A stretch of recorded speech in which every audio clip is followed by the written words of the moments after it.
Bonjour à tous et bienvenue sur ma chaîne YouTube, c'est Dr Enes. Aujourd'hui, on va consacrer cette séance pour étudier les protéines. C'est un autre chapitre qui concerne notre série de la biochimie. Vraiment, c'est un chapitre qui est très long, ça contient pas mal d'informations à apprendre, mais on va essayer de clarifier les choses et de rendre les choses plus simples afin que vous aurez la capacité d'apprendre tout à la fois. Alors, ici, on va essayer d'étudier la structuration biochimique des protéines. Après, on va consacrer une autre vidéo pour étudier les réactions chimiques et métaboliques pour chaque composant biochimique. Maintenant, on est dans la classe de la biochimie structurale. Lorsqu'on va terminer la biochimie structurale, on aura la capacité à faire la biochimie métabolique. Mais maintenant, on doit apprendre les bases. Alors, avant de passer ou avant de parler de la structuration biochimique des protéines, il est très important de reconnaître d'abord c'est quoi les propriétés qui vont définir une molécule de protéine. Alors, c'est quoi une protéine? La protéine, vraiment, c'est un composant qui est organique. Qu'est-ce que ça veut dire organique? Donc, chaque molécule organique, ça contient à la fois des atomes de carbone, des atomes d'hydrogène, des atomes d'oxygène, comme aussi on peut retrouver de sulfate. Donc, ce sont des composants organiques ou bien ce sont des atomes qui sont trouvés de façon naturelle au sein de la nature. Donc, voilà. Et en plus de ces éléments atomiques, on peut retrouver un autre composant atomique, c'est vraiment l'atome de nitrogène. L'atome de nitrogène, sa présence est obligatoire au sein de protéines, sinon ce n'est pas une protéine, donc c'est une autre molécule. D'accord? On a presque donné une définition atomique pour les protéines, mais on n'a pas donné vraiment une définition structurale parce qu'il y a au sein de chaque atome un noyau, bien une brique, comme par exemple les glucides qui sont les plus complexes. Au sein des glucides qui sont les plus complexes, on trouve une unité structurale, une brique. C'est un monomère. Vraiment, c'est une sorte de unité qui est fondamentale. Donc, c'est quoi cette unité fondamentale? C'est vraiment de monosaccharides. Donc, l'accumulation de plusieurs monosaccharides va donner la naissance à un glucide qui est très, très complexe. D'accord? La même chose qui se passe ici pour les protéines. Donc, protéine, c'est un polymère. C'est une molécule qui est un petit peu complexe, qui est très longue. Donc, on doit chercher l'unité structurelle de cette molécule. Donc, l'unité structurelle, ce sera l'acide aminé. D'accord? C'est un monomère qui reconstitue la brique principale pour la synthèse de plusieurs chaînes peptidiques qui vont participer à la fois de la formation de protéines. C'est ça la définition de protéines. Donc, soit l'accumulation de plusieurs acides aminés, ou si on voudrait donner une définition qui est atomique, c'est un ensemble de chaînes qui vont être formées par des liaisons entre des atomes de carbone, d'hydrogène, d'oxygène, ainsi que de sulfate et de nitrogène. D'accord? Il faut donner une définition pour cette unité structurelle ou cette brique qui est l'acide aminé. Si on voudrait diviser ce nom en deux, donc on va obtenir deux entités à part. Donc il y a acide et il y a aminé. Acide, c'est-à-dire qu'il y a un proton H qui est présent et qu'on pourra l'éliminer après. D'accord? Donc cette fonction, on va la retrouver ici. Donc ici, cette composante ou ce regroupement, ça s'appelle le groupement carboxylique, d'accord? Carboxylique, carboxylique, d'accord? Carbo c'est carbone, xylique, c'est-à-dire on aura l'association à la fois des atomes de l'oxygène avec l'atome d'hydrogène, d'accord? Et d'un autre part, il y a une composante aminée. Cette composante aminée, ça contient à la fois de nitrogène avec deux atomes d'hydrogène, comme aussi on peut retrouver jusqu'à trois atomes d'hydrogène s'il y a une sorte d'ionisation, d'accord? Donc cette structure, c'est une structuration générale de l'ensemble des acides aminés. Ce R ici reflète le radical de cette molécule. Donc, c'est une sorte d'une chaîne latérale. Ici, on peut retrouver une liaison de plusieurs composantes carboniques, d'accord? Et ici, c'est l'atome d'hydrogène. Donc, pour définir un acide aminé, il fallait avoir deux regroupements, un regroupement qui est carboxylique et un regroupement aminé. Donc, s'il n'y a pas une présence de ces deux regroupements, on ne pourra pas dire qu'il s'agit d'un acide aminé, d'accord? Donc, tous les acides aminés auront ce principe de structuration, d'accord? Alors, comment on va numéroter les carbones de cet atome? Alors, comme vous savez bien, chaque atome, il a des règles de la numérotation, comme par exemple les glucides, dans les monosaccharides, on a étudié le principe à travers duquel on va numéroter les carbones. Maintenant, pour cette molécule, on va débuter à partir de regroupement carboxylique. Et on compte ce regroupement carboxylique. Donc, à partir d'ici, on aura le numéro 1, pour le regroupement carboxylique, le carbone de regroupement carboxylique, 2 pour le deuxième carbone, 3 pour le troisième carbone, etc. Ces carbones là-bas, ce sont les carbones qui se trouvent ici, qui sont vraiment les carbones de la chaîne latérale. Donc, on débute à partir de cela et on continue notre comptage. 1, 2, 3, 4, 5, etc. D'accord? Ça dépend du nombre du carbone qui se trouve dans cette chaîne R. Donc 1, 2, 3, etc. Ici, on a 1, 2, 3, 4, 5 carbones. D'accord? Il y a une autre numérotation, ça concerne des lettres. Donc, on fait la numérotation à partir des lettres pour définir on est à quel niveau de carbone. Donc, ça concerne des lettres de type alpha, bêta, gamma, etc. D'accord?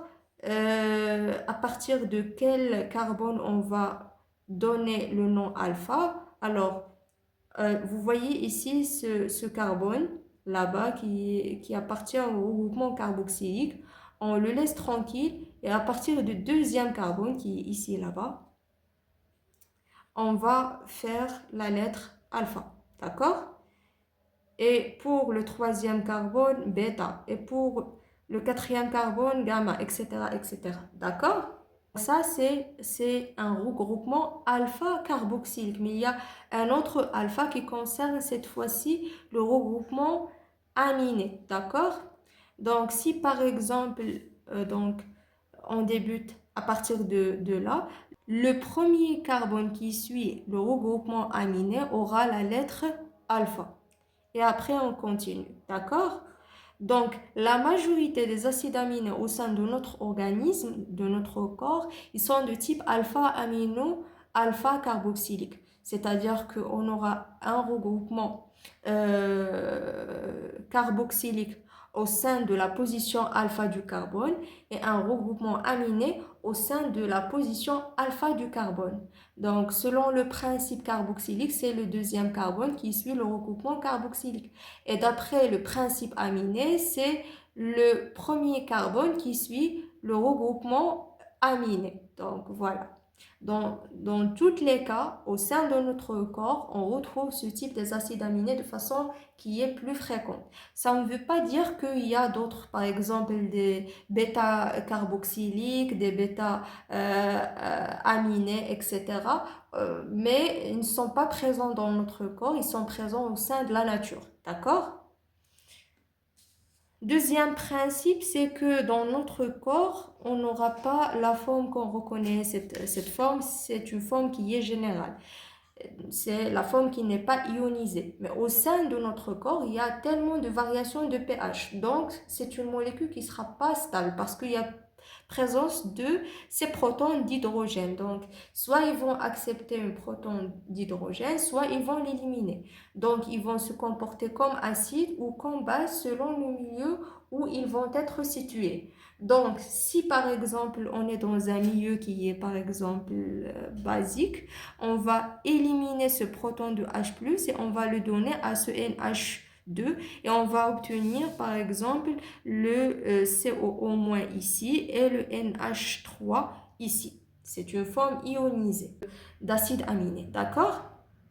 Donc, la majorité des cas, on va le retrouver en forme ionisée parce que le pH dans notre corps, c'est pas stable. C'est pas 1 plus 1 est égal à 2, mais il y a une certaine variation en fonction de la nourriture et d'un ensemble de facteurs.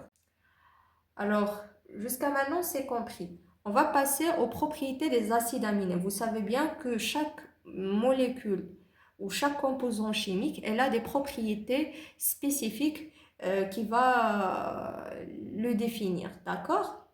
Alors, la première propriété, c'est la solubilité. On va voir, est-ce que c'est une molécule qui va être soluble à l'eau ou à un autre élément? Ça dépend.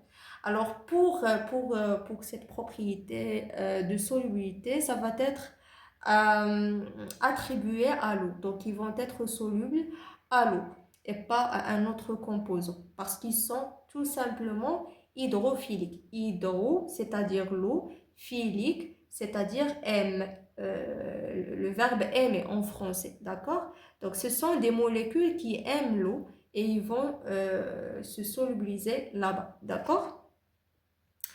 Deuxième propriété, c'est qu'ils ne sont pas colorables. La majorité des acides aminés ne sont pas colorables, sauf les formes aromatiques, parce que à l'intérieur des acides aminés, il y a des sous-groupes. Donc, le groupe aromatique n'aura pas la capacité à être dissous à l'eau sans avoir changé de la couleur. Le groupe aromatique est très exposé à changer la coloration lorsqu'il s'expose à l'ultraviolet, d'accord? Par contre, les autres acides aminés, ils vont rester incolores s'ils vont être dissous à l'eau, d'accord? Euh, Troisième propriété, c'est qu'il y a une sorte de stéréoisomérisme au sein des regroupements de l'acide aminé.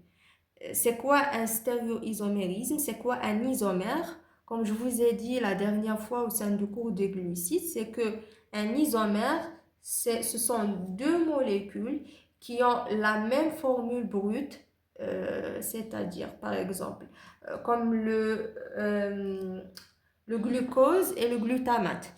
Ils auront la même formule chimique.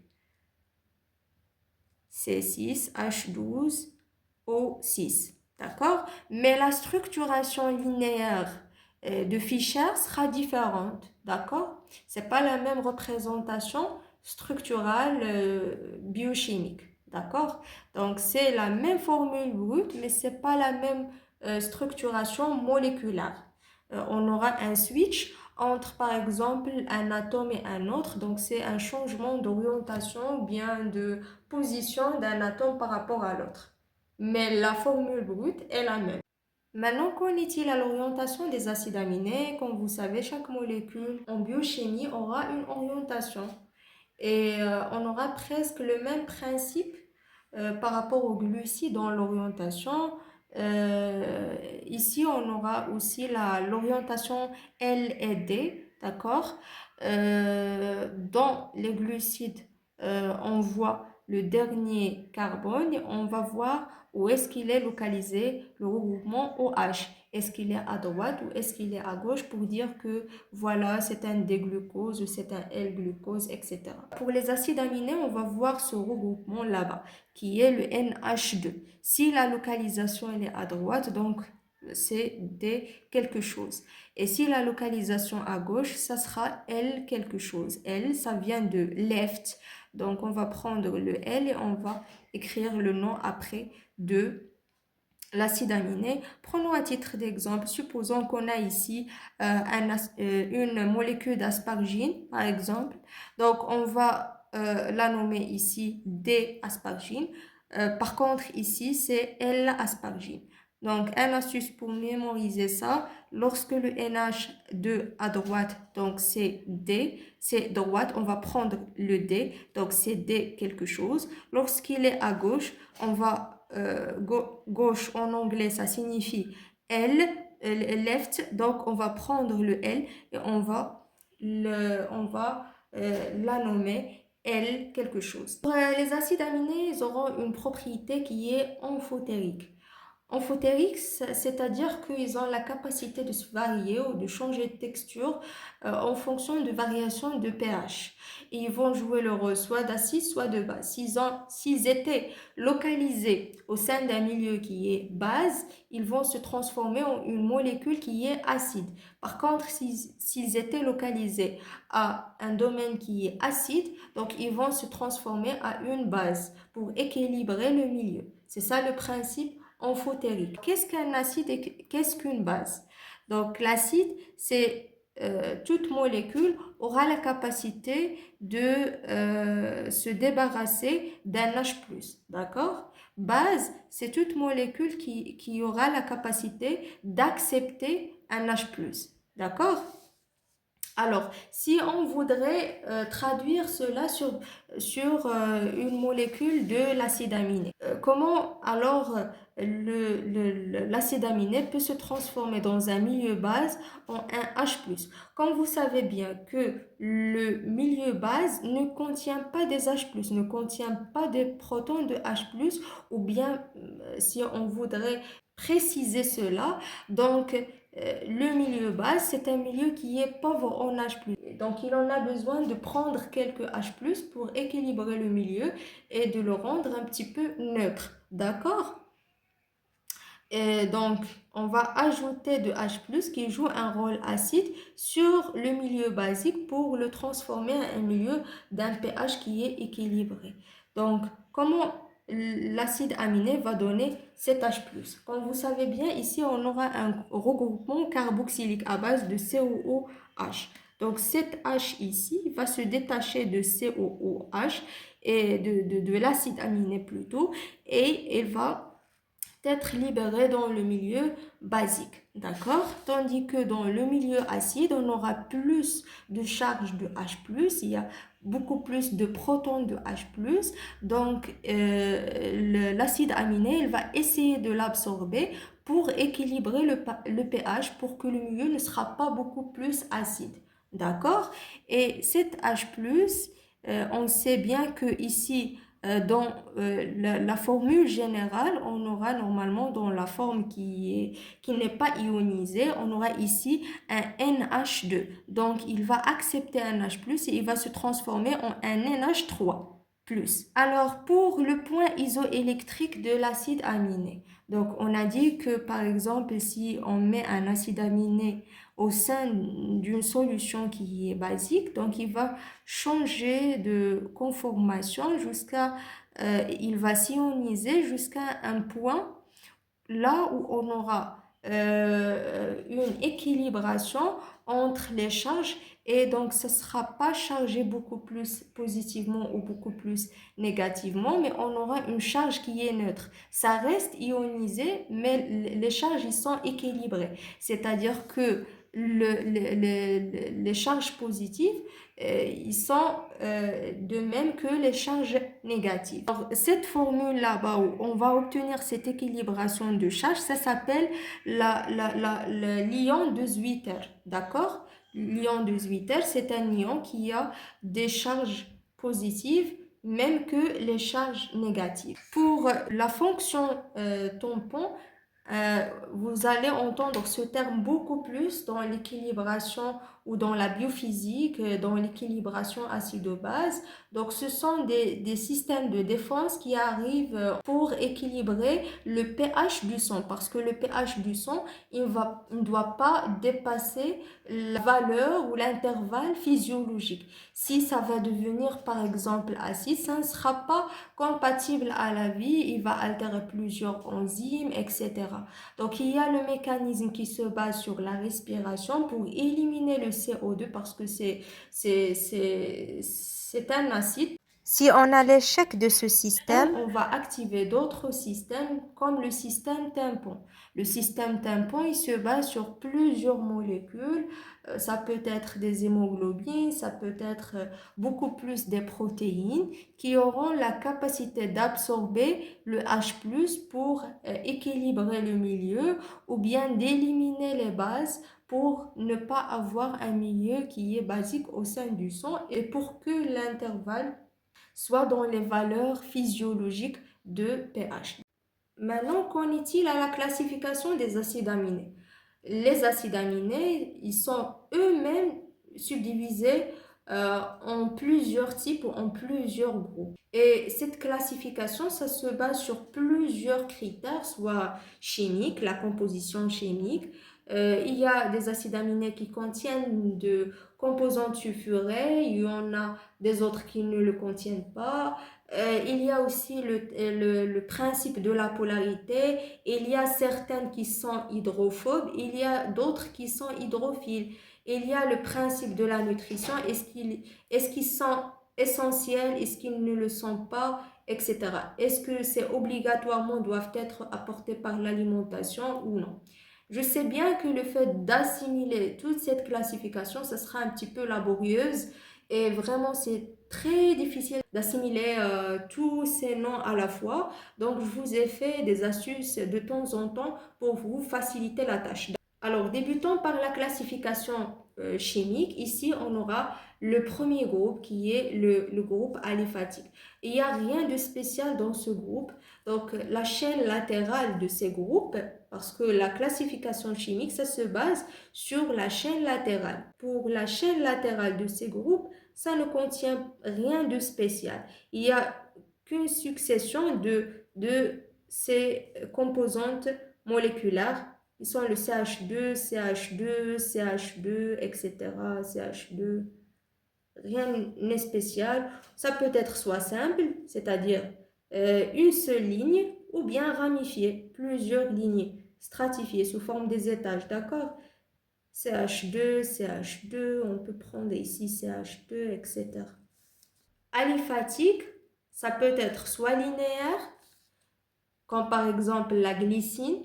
Je voudrais vous dire une exception qui concerne la glycine et j'ai oublié de mentionner ça. L'exception qui se passe pour la glycine, c'est qu'il n'y a pas une forme L et D parce que la glycine, c'est la plus petite molécule que vous allez trouver dans l'acide aminé. Donc, son radical libre ne contient pas beaucoup d'éléments à la fois. Donc, c'est pour cela qu'on n'aura pas une classification L ou D. D'accord? C'est ça la seule exception concernant la classification L et D. Alors, revenons à la classification aliphatique. Alors, pour la classification aliphatique, il y a une forme qui est linéaire, comme par exemple la glycine, l'alanine, et il y a une forme qui est ramifiée, telle que la valine, la leucine, l'isoleucine, etc. Alors, je vous ai fait ici un astuce pour mémoriser tout ça. Donc, Al, Gold, Had, Value, Lucy et Zenet. Donc, ici, Al, ça réfère l'alanine, d'accord? Gold, c'est la glycine. Value, val, c'est la valine. Lucy, c'est la leucine, d'accord? Isénète, is, c'est isoleucine, d'accord? Ça, c'est juste un moyen mnémotechnique pour mémoriser les choses, d'accord? Deuxième groupe, ça concerne les acides aminés qui sont hydroxylés. Ce sont des regroupements qui vont être hydrophiles parce qu'ils contiennent plusieurs composantes OH, d'accord? À la fois. Donc, ils sont très hydrophiles. Alors, on a deux molécules à apprendre, sérine et thréonine. Je vous ai fait ici un mnémotechnique. Ben, en fait, voilà, donc c'est une phrase. Donc, sérine. Donc, c'est la nomination d'une fille. Comme vous savez, il y a une fille qui peut s'appeler Sérine, d'accord? Sérine s'hydrate par thréonine ou bien par le thé, comme vous voulez ici, d'accord? Le thé, si vous allez écrire thé, ici, vous allez prendre ce TH, ça va vous faire se rappeler de la thréonine, d'accord? Sérine s'hydrate par le thé ou par thréonine. Donc, cette nomination s'hydrate réfère à le fait qu'ils sont très hydrophiles, d'accord? Et sérine pour l'acide aminé ici qui est sérine, d'accord? Troisième groupe, ça concerne les acides aminés qui sont soufrés ou bien qui contiennent des regroupements sulfates. Il y a plusieurs atomes de soufre à la fois, tels que la méthionine ainsi que la cystéine. Pour le quatrième groupe, ça concerne les acides aminés qui sont dicarboxyliques. La composition carboxylique, c'est une composition qui est acide. Mais ici, les acides aminés, ça contient deux compositions, deux regroupements carboxyliques, ce qui fait qu'ils sont beaucoup plus acides. Donc, comment on va retrouver la configuration ou la représentation moléculaire de ça? Ça sera comme suit. On aura un C avec un COOH dans le radical libre et un autre COOH, d'accord? Donc, parmi ces molécules, on peut retrouver l'acide aspartique, on peut retrouver de l'aspargine. Donc, voilà, c'est comme un dérivé, une sorte de dérivé. Donc, aspargine, aspartique, acide, aspartique, aspargine, acide, aspartique. De même pour l'acide glutamique, donc on aura de glutamine, d'accord? Glutamine, d'accord. Pour le cinquième groupe, ça concerne des acides aminés qui sont dibasiques. La fonction base est portée par le regroupement NH2, d'accord? Donc, on aura deux NH2 à la fois. Donc, on aura un acide aminé qui est dibasique. Les deux acides aminés qui sont basiques, c'est l'histidine et l'arginine. Histidine, arginine. Moi, je vais prendre ce his et ce arg, d'accord? Et je vais créer une phrase mnémotechnique qui va vous aider à comprendre ça. Donc, on va prendre le nom ici, base. The base of his argile. Ça vient du sol. L'argile, c'est une composante qu'on va le retrouver dans le sol. C'est une nomination en français. La nomination en arabe, c'est tin, d'accord? Tin, c'est l'argile. The base of his argile, d'accord? Donc ça, c'est juste, je sais que c'est un mix entre le français et l'anglais, mais c'est juste pour mémoriser les choses. Si on fait les liens entre les mots, ce sera un petit peu drôle, mais ça va vous aider à bien assimiler les choses. Alors, pour les acides aminés aromatiques, ce sont des acides aminés qui sont cycliques, d'accord?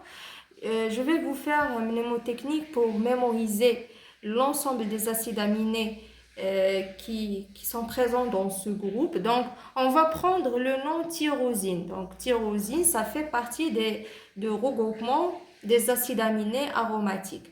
On va prendre ce tyr ici, d'accord? Et on va switcher entre le R et le Y. On va changer les places entre les deux. On va obtenir c'est-à-dire tryptophane, d'accord? On va ajouter le reste du tryptophane. Donc, ça, il va vous aider à se rappeler de molécules de tryptophane. Tyrosine, tryptophane, d'accord? Ici, qu'est-ce qu'il nous reste ici dans cette terminaison? Phénylanaline, d'accord? Donc voilà, ça c'est un astuce pour mémoriser le regroupement des acides aminés qui sont aromatiques. Ce qui nous reste, c'est le dernier regroupement, et là c'est une exception. Donc ça, ce sont des regroupements imino-acides. Le regroupement imino, ce n'est pas le NH3+, mais c'est plutôt le NH2+. Et on peut le retrouver en forme générale sous forme de NH. Donc ce n'est pas NH2 comme... Donc la forme normale dans les iminoacides, c'est NH, tandis que pour les formes des aminoacides, c'est en forme de NH2. La forme ionisée des aminoacides, c'est en forme de NH3. C'est comme un atome d'hydrogène qui est manquant là-bas. Et cette exception est retrouvée au sein de la molécule de la proline. D'accord? La proline. Quelque chose comme Promax, quelque chose qui est bien caractérisé, quelque chose de spécial. D'accord?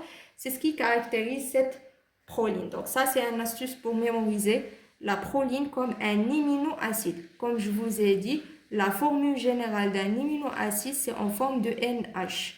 Et la forme ionisée, c'est en forme de NH2+. D'accord? Jusqu'à maintenant, c'est compris. Alors maintenant, on passe à la classification qui se base sur le phénomène de la polarité. C'est quoi la polarité? C'est la capacité de la molécule de l'acide aminé de se relier avec l'eau. D'accord? Donc, est-ce que c'est polaire ou c'est pas polaire? D'accord? Les molécules qui auront la capacité ou qui sont hydrophiles, tout simplement, ce sont les éléments suivants. On a ici sérine, on aura la thréonine, on aura la tyrosine, on aura la cystéine, on aura l'histidine et les acides aminés qui sont dicarboxyliques. Si on voudrait résumer ça, donc on va prendre la tyrosine, donc c'est la seule molécule qui est hydrophile au sein des acides aminés aromatiques, la proline non. Donc si on passe ici les formes dibasiques, oui, les formes dicarboxyliques, oui, les formes qui sont hydroxylées, oui, parce que ça contient la sérine et la thréonine. Donc tous ces éléments auront la capacité à être dissous dans l'eau, d'accord? Donc le regroupement hydroxylé, le regroupement dicarboxylique et le regroupement dibasique plus la tyrosine, d'accord? J'espère que c'est clair. On passe à la dernière classification et ça concerne la qualité nutritionnelle. Est-ce que c'est essentiel? Est-ce que c'est semi-essentiel? Est-ce que c'est non essentiel? Qu'est-ce qu'on voulait dire par le non essentiel? Essentiel, c'est un élément, c'est-à-dire que c'est un acide aminé qui est très important à l'apporter par le repas ou par des apports qui sont extérieurs. C'est-à-dire qu'il n'aura pas la capacité à être synthétisé au sein de notre corps.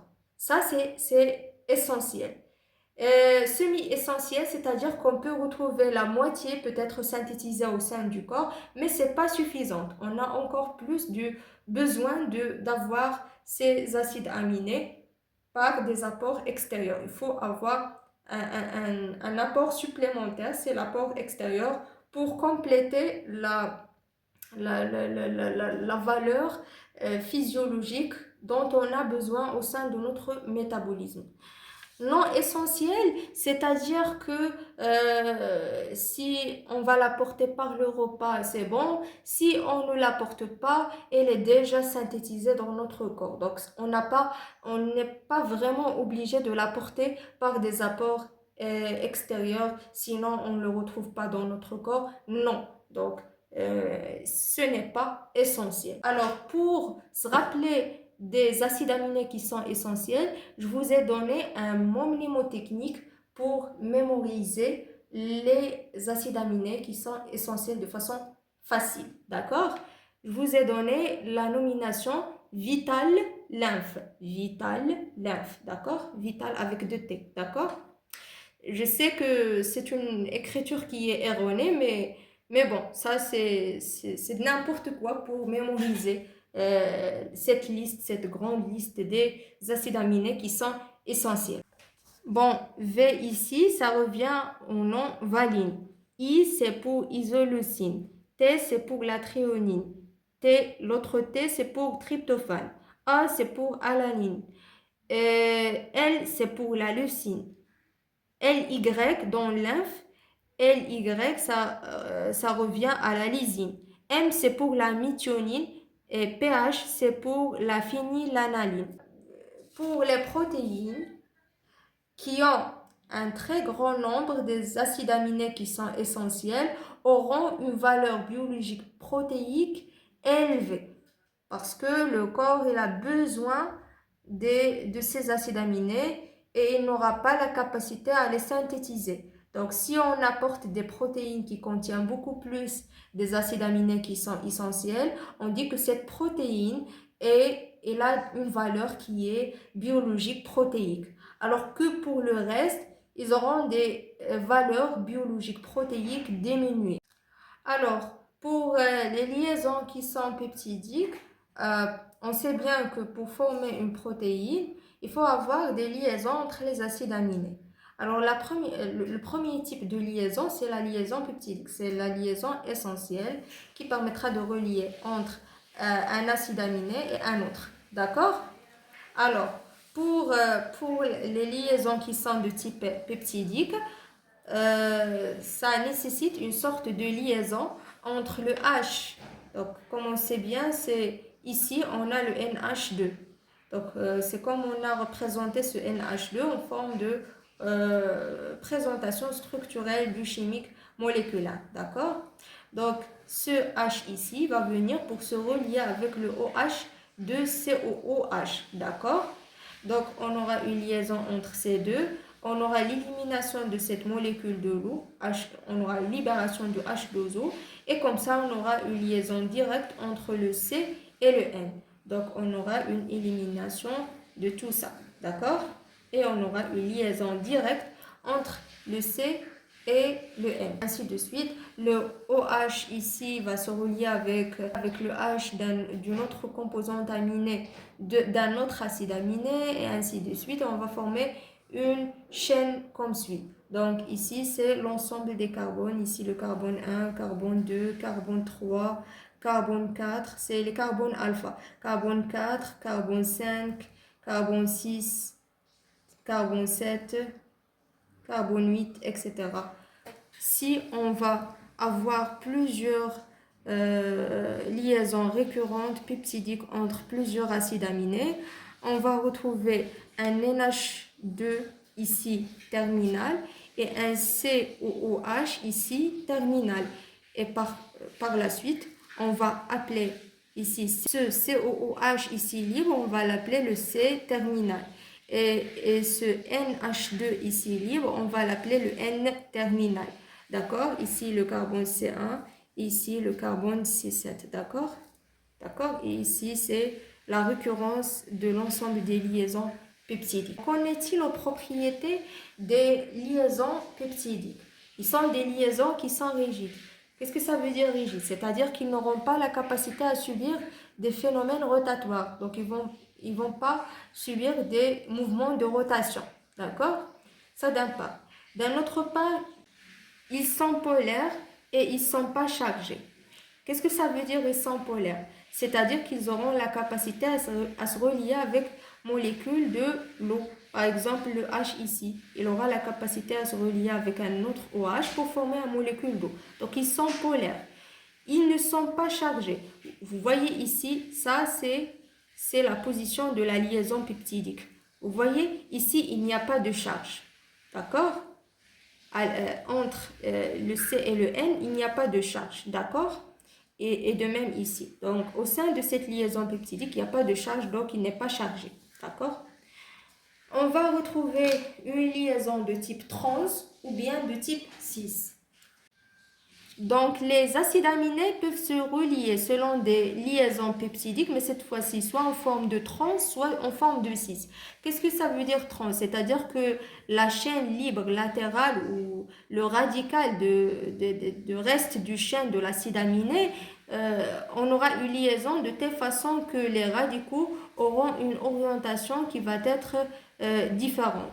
Ou bien les chaînes latérales, ils auront des orientations qui sont différentes, d'accord? Par contre, pour le cis, donc les acides aminés, ils vont se relier de telle façon que leurs chaînes latéraux, ils vont avoir la même orientation.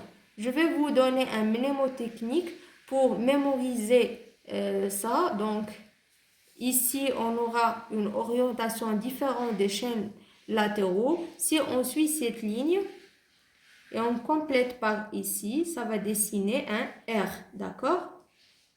R. Si on complète ce dessin ici, on aura comme un U inversé. Si on inverse ça, on obtient C, d'accord? Ça, c'est une astuce pour mémoriser ça, d'accord? Alors, ces liaisons sont très résistantes par rapport à la dénaturation parce que tout simplement, ils sont rigides et ça peut persister beaucoup plus devant plusieurs phénomènes et c'est très difficile d'avoir une dénaturation de ces liaisons, d'accord? Alors, pour les peptides, donc, à quoi elles vont servir ces liaisons des acides aminés de type peptidique? Ils vont essayer de former des peptides. Qu'est-ce que ça veut dire, les peptides? Les peptides, ce sont des liaisons de moins de 50 acides aminés. C'est-à-dire qu'on aura une chaîne protéique dont il y a des liaisons peptidiques covalentes, mais le nombre des acides aminés, ça ne doit pas dépasser 50 acides aminés. D'accord? Si ça dépasse 50 acides aminés, là, on parle de protéines. D'accord? C'est la forme beaucoup plus complexe des protéines. Donc, la forme simple, c'est l'acide aminé. La forme oligopeptidique, c'est les peptides. Et la forme qui est polypeptidique, c'est les protéines. Je vous ai donné ici 3 exemples pour les peptides. On a le glutathion qui contient la glycine, le glutamate et la cystéine. Donc, c'est une molécule qui est composée par 3 acides aminés. Ils vont jouer un rôle qui est antioxydant. D'accord? Donc, c'est un élément qui va jouer un rôle antioxydant, qui va éliminer la formation, la précipitation des radicaux libres. D'accord? Deuxième élément, c'est une sorte d'hormone donc, qui contient 5 acides aminés. Ça va jouer un rôle ontalgique. Ontalgique, anti, c'est-à-dire contre, algique, c'est-à-dire la douleur. C'est-à-dire ce sont des molécules contre la douleur. Donc, c'est un ontalgique qui est naturel, sécrété lors de la douleur. D'accord? On a aussi encore l'oxytocine, c'est un autre hormone qui contient 9 acides aminés et qui a un rôle, c'est pendant l'accouchement. Donc, ça va permettre la contraction de muscles utérins ou de myomètres, ce qui va permettre l'expulsion de fœtus lors de l'accouchement. Donc, l'oxytocine va faciliter l'accouchement. Pour les autres types de liaisons, donc on a juste étudié un seul type qui est le type principal de liaison qu'on va le retrouver et c'est la brique pour la formation d'une chaîne polypeptidique. Ça permet de relier entre un acide aminé et un autre. Mais il y a d'autres liaisons. Donc, il y a des liaisons qui sont de type covalente, c'est-à-dire qui s'effectuent vraiment entre un atome et un autre, et des liaisons qui ne sont pas covalentes. D'accord? Alors, pour les liaisons covalentes, on a déjà dit et déjà mentionné qu'il y a une liaison peptidique. On a parlé de ses caractéristiques. Il nous reste la liaison qui est des sulfates, qui permettra de relier deux atomes de soufre, comme ici. D'accord? Donc, une liaison, ça peut être soit intrachaîne à l'intérieur de la chaîne polypeptidique ou ça peut être interchaîne entre une chaîne et une autre. D'accord? D'accord. Donc ici, on aura un pont qui est désulfuré et ici, on va retrouver un pont disulfuré. La différence, c'est que ici, à l'intérieur de la même chaîne et ici, on aura un pont disulfuré entre deux chaînes différentes. Pour les liaisons qui ne sont pas covalentes, il y a plusieurs types. Il y a les liaisons ce sont des liaisons qui se basent principalement sur des forces, d'accord? Donc, soit on peut retrouver une liaison qui est hydrogénique, soit on peut retrouver une liaison hydrophobique, soit on peut retrouver une liaison ionique ou électrostatique, ou ça peut être des liaisons van der Waals. Ce sont des sortes de forces qui sont appliquées entre les molécules. D'accord? Alors, pour l'hydrogénique, on aura des liaisons de type H. Donc, on aura ici un acide aminé avec son regroupement aminé avec le NH2, d'accord? Et ici, un regroupement qui est carboxylique avec le COOH. On va prendre cette portion OH et cette portion NH. D'accord? Le H ici va venir pour se relier avec le O de deuxième acide aminé. D'accord? Et cette H ici va se relier par exemple avec le N d'un autre acide aminé. D'accord? Donc, cette liaison, il peut s'effectuer entre un acide aminé et un autre, ou bien entre les chaînes peptidiques. Au lieu d'avoir ici, par exemple, un pont de disulfure, on peut retrouver un pont dihydrogénique, par exemple. D'accord? Ou on peut retrouver une liaison de cet acide aminé avec l'eau, par exemple. Et il y a aussi encore des liaisons qui sont hydrophobiques. Hydrophobique, qu'est-ce que ça veut dire? Alors, prenons à titre d'exemple ce schéma. Ce qui est représenté ici en bleu, c'est l'H2O. Ce qui est représenté ici en noir, ce sont les molécules hydrophiliques. Et ce qui est représenté en rouge, ce sont les molécules hydrophobiques. Comme vous voyez ici dans ce schéma, les molécules hydrophiliques auront la capacité à se regrouper autour de l'eau, autour des molécules de l'eau, parce qu'ils vont avoir la capacité à se relier à cette molécule. Ils aiment cette molécule. D'accord? Ils vont, à force qu'ils vont être accumulés autour de l'eau, ils vont former des liaisons entre eux. Donc, c'est une sorte de force qui va les pousser à se relier entre eux pour se relier plus avec l'eau. D'accord? Et d'un autre part, on aura des molécules qui sont hydrophobiques, qui vont fuir de l'eau. Si on prend par exemple cette molécule qui va fuir de l'eau, une autre qui va fuir de l'eau, une autre qui va fuir de l'eau, on aura une accumulation des molécules qui n'aiment pas de l'eau. Et donc, ils vont s'unir pour faire face à cette molécule de l'eau qui ne l'aime pas. D'accord? Et donc, ils vont former une sorte de d'un constituant protéique en se basant sur des liaisons qui sont de type ou des forces formées par la répulsion par rapport à l'eau. Et c'est ce qui va conduire à l'accumulation de plusieurs protéines à la fois. C'est ce qui va former une molécule ou un regroupement des protéines. Donc, c'est une sorte de liaison, mais qui est basée sur une force de répulsion entre ces molécules hydrophobiques et de l'H2O. D'accord? Troisième type de liaison, ce sont les liaisons qui sont ioniques ou bien des liaisons qui sont électrostatiques. Les liaisons électrostatiques, c'est-à-dire que, comme on sait bien, chaque acide aminé contient un composant, soit aminé qui va être ioné ou bien carboxylé qui va être ioné. Donc, la charge négative de composant carboxylique peut se relier avec la charge positive du regroupement aminé. Et si on a par exemple une charge, un regroupement carboxylique ici, un regroupement carboxylique là-bas, on n'aura pas la capacité à faire la liaison parce qu'ils vont se repulser, parce qu'ils ont la même charge, d'accord? Si par exemple on a un regroupement NH3+, et ici un regroupement NH3+, donc ils vont se repulser, la même chose. Donc il n'y a pas de liaison parce qu'ils ont la même charge. Un autre point essentiel, j'ai oublié de le mentionner, c'est que le C-terminal et le N-terminal ils peuvent être ionisés parce qu'ils sont très exposés par rapport à des composants ioniques tels que les protons H+, ou par rapport à l'eau. Donc, ils ne vont pas rester stables en forme de COOH ou bien de NH2, mais ces extrémités là-bas, le C-terminal et le N-terminal, ils vont subir une sorte d'ionisation, d'accord? Maintenant, qu'en est-il aux protéines? Donc, on a étudié une molécule qui est très petite, c'est l'acide aminé. Une molécule beaucoup plus grande, ce sont les peptides. C'est une liaison entre les acides aminés.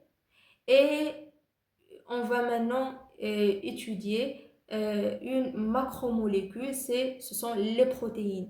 Donc, c'est la liaison de plusieurs acides aminés ou plusieurs chaînes peptidiques, d'accord?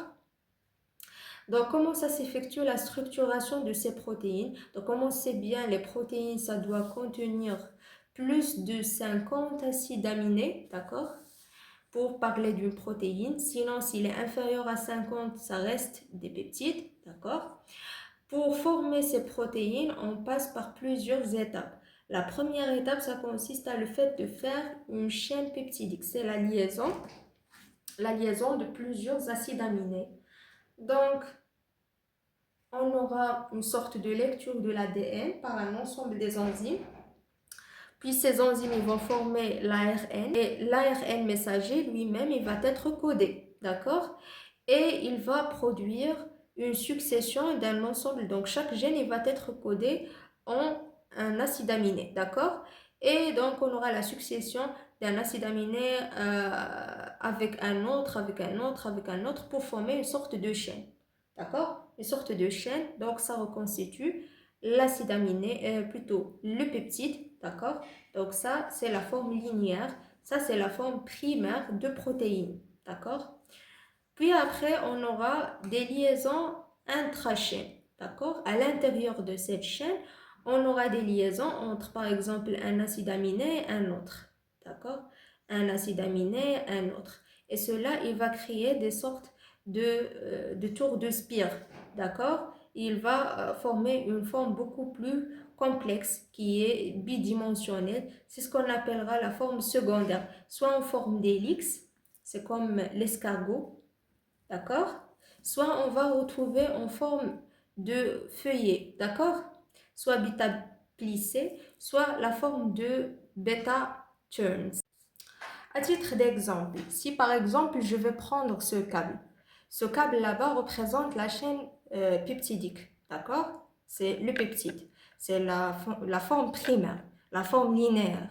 Donc, à un certain moment, à l'aide soit de certaines enzymes ou de façon spontanée, par des liaisons intrachaînes, on va obtenir des formes comme ça. C'est comme des tours de spire, comme des cercles, d'accord? On va avoir des enroulements. Donc, cet acide aminé, par exemple, l'acide aminé de ce point là-bas, il va s'approcher avec l'acide aminé de ce point là-bas. Et donc, on va avoir une liaison comme ça. Puis après, cet acide aminé va avoir une affinité avec cet acide aminé là-bas.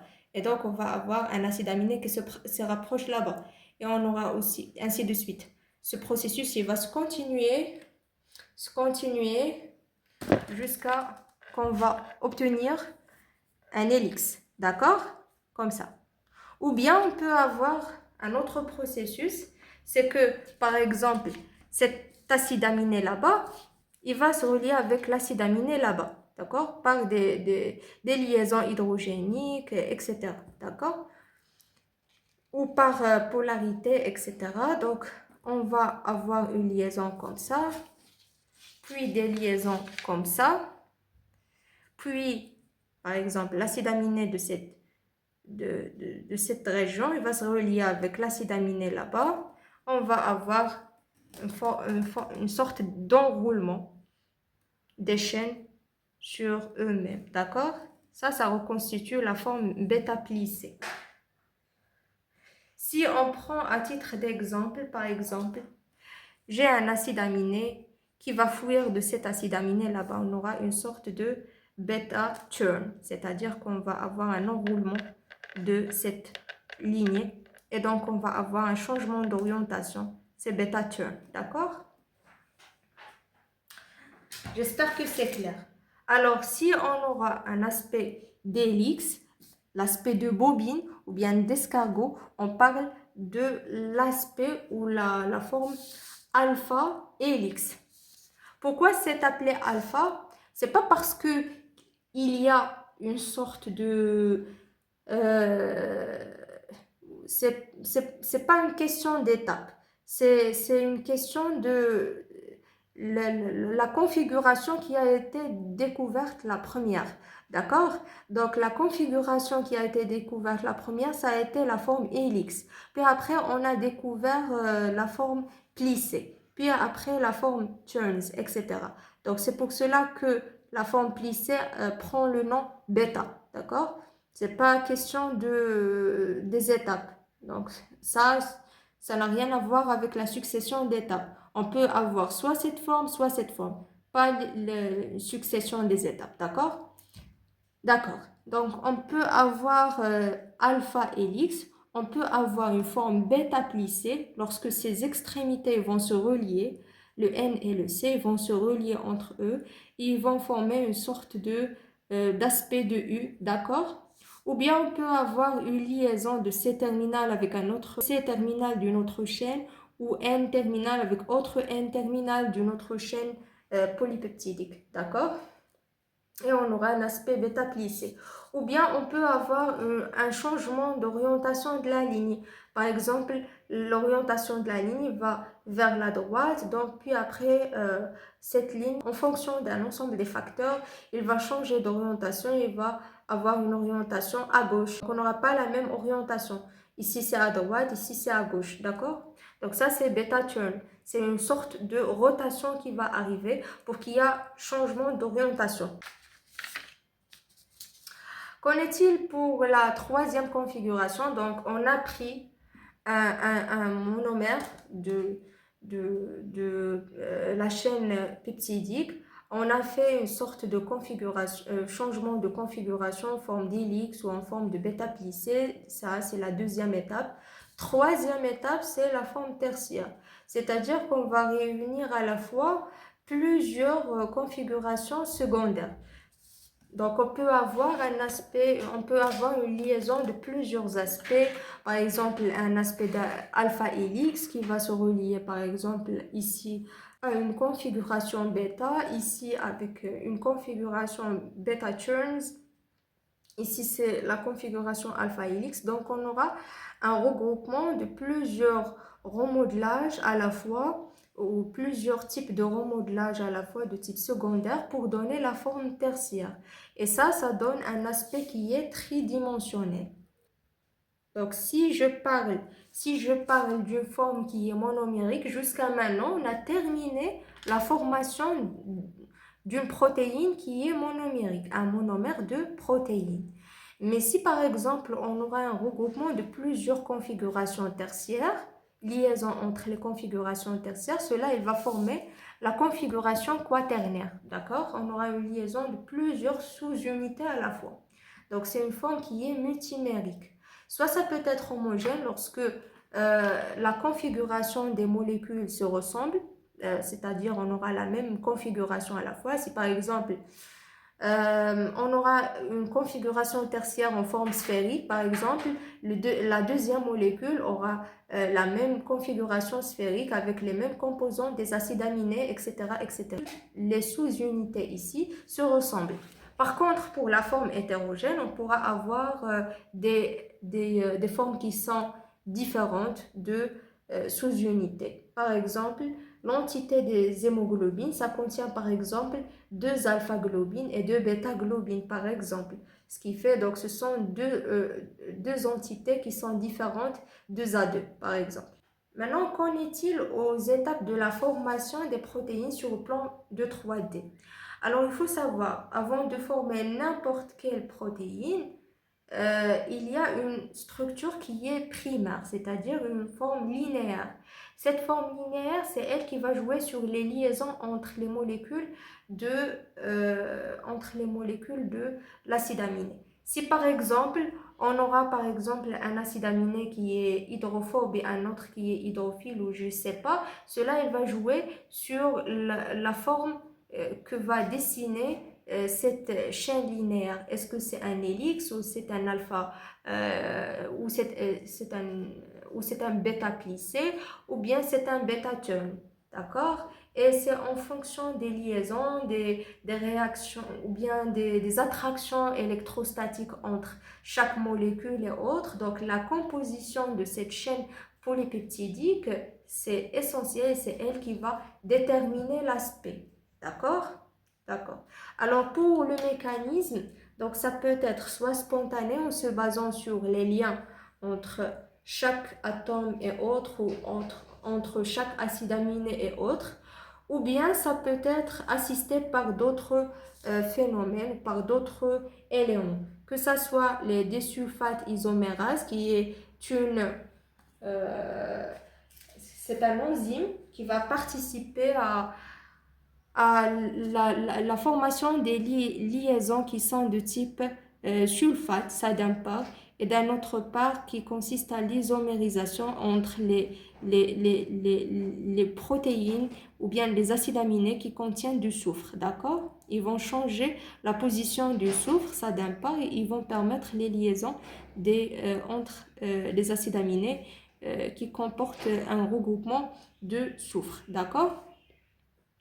D'un autre part, on aura soit une liaison qui se base sur 6 et 30. Donc ça se base sur les 6 et les 30 isomérases. Et cela, ce sont des enzymes qui vont avoir la capacité à changer l'orientation de la chaîne polypeptidique, soit de façon, soit en inversant des liaisons 6 en 30 ou de 30 en 6 pour avoir une configuration précise.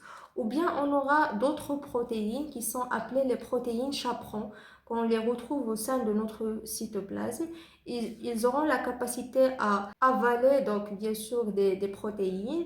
Ils vont étudier leur configuration, ils vont savoir est-ce qu'ils auront la capacité à changer ce qui est déjà altéré ou ce qui est déjà mal formé, d'accord? Donc, s'il est mal formé et s'il est réversible, donc ils vont changer de nouveau la configuration du protéine afin qu'il sera fonctionnel. Si ce n'est pas le cas, donc ils vont la dégrader, ils vont la dénaturer. Et ce ne sera pas fonctionnel, soit sur le plan physique, soit sur le plan chimique, soit sur le plan biologique. D'accord? Alors, pour la classification des protéines, les protéines eux-mêmes auront une sorte de classification. Pas seulement les acides aminés. Il faut faire la part des choses. L'acide aminé, c'est la forme structurelle de protéines, alors que les protéines, ce sont des formes qui sont polymériques, d'accord, qui contiennent plusieurs liaisons des acides aminés. Alors, pour la classification des protéines, ça se base aussi sur un principe de la solubilité. Il y a des protéines qui ont la capacité d'être solubles. Solubles, c'est-à-dire qu'ils vont être solubles dans le sang, dans les liquides que contient notre corps. D'accord? Donc, ils sont dynamiques. Ils vont changer d'une sorte de conformation. Et ils sont souples. D'accord? Alors, euh, je vais vous donner des exemples pour des protéines qui sont solubles. Donc, parmi les, on retrouve les hormones, on retrouve les transporteurs des ions, des autres molécules. On retrouve aussi encore les immunoglobulines. On retrouve par exemple l'albumine. Voilà, donc tous ces éléments auront la capacité d'être dissous, soit au sein du sang, soit au sein d'autres liquides qui sont sériques, d'accord? Pour la capacité d'être insoluble, cela revient aux protéines qui vont former ou qui vont structurer notre organisme, que ce soit les cellules, que ce soit d'autres éléments, donc qui vont jouer un rôle structural. Par exemple, pour les cellules, on aura la formation de cytosquelettes. Par exemple, d'autres éléments, par exemple, on aura le collagène qui constitue, par exemple, la matrice extracellulaire. Donc, ce sont des formes qui sont fibrinoïdes, donc en forme de fibres, qui n'auront pas la capacité à être dissous. Par contre, les formes qui sont solubles auront une configuration qui va être sphérique. C'est pour cela qu'ils vont être dissous. D'accord? Pour la classification des protéines, cela aussi repose sur la valeur protéique. À ne pas oublier, qu'est-ce que c'est la valeur protéique? Ça dépend de la composition de l'acide aminé essentiel. Si la composition est très grande, si on a par exemple une protéine qui contient une très grande quantité des acides aminés essentiels, on dit que la valeur protéique est élevée. Si par exemple la protéine contient des acides aminés qui ne sont pas essentiels ou bien semi-essentiels, on dit que la valeur protéique de ces protéines est diminuée. D'accord? Pour l'aspect, ça peut être soit fibrineux, c'est-à-dire un aspect en fibre, et c'est un aspect qui n'est pas soluble et c'est très long. Donc la longueur, ça dépasse les 10 nanomètres. Par contre, le globulaire, ça va être inférieur à 4. 4, ça détermine la longueur, d'accord? Donc voilà, puisque l'aspect globulaire, il est moins long par rapport à la forme qui est fibrineuse. Donc si la longueur dépasse 10, on dit que c'est une forme linéaire, donc c'est une forme fibrineuse. Si la taille est inférieure à 4, donc on dit que c'est une forme qui est globulaire. La forme globulaire est une forme qui est soluble. La forme fibrineuse, c'est une forme qui est structurelle, qui est insoluble. D'accord? Ce qui nous reste ici, c'est la dénaturation. Qu'est-ce que ça veut dire la dénaturation? La dénaturation, c'est-à-dire qu'il y a une sorte de dégradation des liaisons entre les acides aminés pour former donc bien sûr soit une forme qui est secondaire ou une forme tertiaire des protéines. Donc c'est-à-dire la forme quaternaire de protéines, il va être dégradée. Donc on va avoir soit des formes tertiaires, soit des formes qui vont être secondaires. D'accord? On aura une dégradation soit du protéine quaternaire en une protéine tertiaire ou bien tertiaire en une protéine qui est secondaire. D'accord? D'accord. Quels sont maintenant les agents qui vont agir sur ce phénomène de la dénaturation? Il y a plusieurs agents. Il y a des agents qui sont chimiques, comme par exemple les acides ou bien les bases. Ils vont aussi forcer la dénaturation ou bien la dégradation du protéine. On aura aussi encore les solvants qui sont organiques, comme par exemple le liquide sérique, etc. Il y a aussi encore les métaux qui sont lourds. L'accumulation des métaux lourds altère la structure de la protéine et donc ça va faciliter la dénaturation.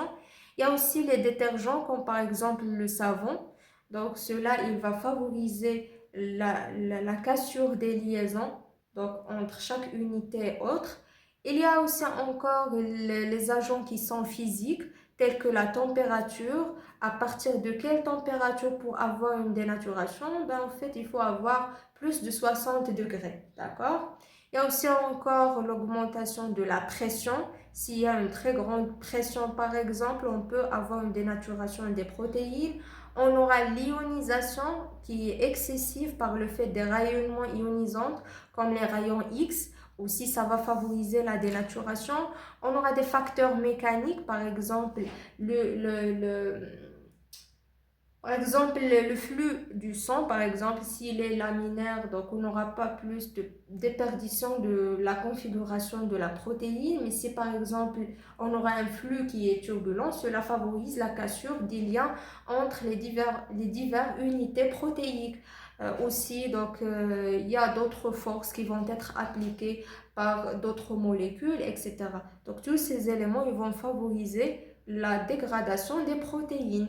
On aura aussi, comme aussi il y a une augmentation de la température, on peut avoir une diminution de la température. Cela aussi va favoriser la dénaturation, la dégradation des protéines.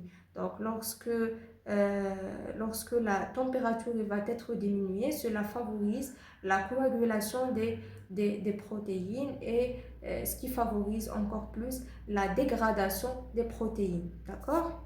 Donc les conséquences, on aura comme conséquence une perte soit des propriétés physiques, soit des propriétés chimiques, soit des propriétés biologiques de la protéine. Alors, on a parlé de la structuration générale des protéines, il ne reste que les fonctions de protéines. Alors, il y a plusieurs fonctions de protéines. Les protéines vont jouer un rôle de détermination antigénique cellulaire, c'est comme les glycoprotéines. Donc, ils auront la capacité à se relier avec des diverses molécules qui vont permettre de déterminer ou de donner une identité à une cellule. D'accord? Ils vont participer aussi à la structuration de la cellule, ils vont participer à la formation de cytosquelettes. D'accord? Comme par exemple, notre corps contient un squelette. Aussi, les cellules ont aussi cette propriété. Ils ont leur squelette qui est propre, qui va garder leur aspect ou leur configuration. D'accord. Aussi, il y a la signalisation cellulaire. Par exemple, ils vont jouer un rôle comme par exemple les hormones. Donc voilà, il y a certaines hormones, comme par exemple les hormones thyroïdiennes, etc., qui vont avoir la capacité de changer la signalisation de la cellule, ce qui permet par exemple de changer la fonction, par exemple, soit de stimuler une lipolyse ou bien une glycolyse, etc. Donc, ils vont jouer le rôle de précurseur de plusieurs réactions métaboliques. Aussi, ils vont changer la connexion entre les neurones, donc par sécrétion d'un tel ou d'un tel neurotransmetteur qui va varier la fonction des neurones. Et donc, ça va permettre de déterminer une fonction, soit la mémorisation, soit la mobilité, soit la sensibilité, etc. D'accord? Il y a certaines qui vont participer, par exemple, dans le phénomène de l'accouchement, comme par exemple l'oxytocine qui va permettre aux muscles de myomètre de se contracter pour expulser le fœtus. Et il y a pas mal de protéines qui vont jouer des rôles vraiment divers. Il y a des protéines qui jouent le rôle de transporteurs, qui vont transporter des matières dans notre sang. Quoi encore? Donc, il y a des protéines qui vont jouer un rôle qui est immunitaire, comme par exemple les immunoglobulines. Ce sont des glycoprotéines. Il y a le système de complément. Tous ces éléments ils vont participer dans le défense immunitaire. Quoi encore?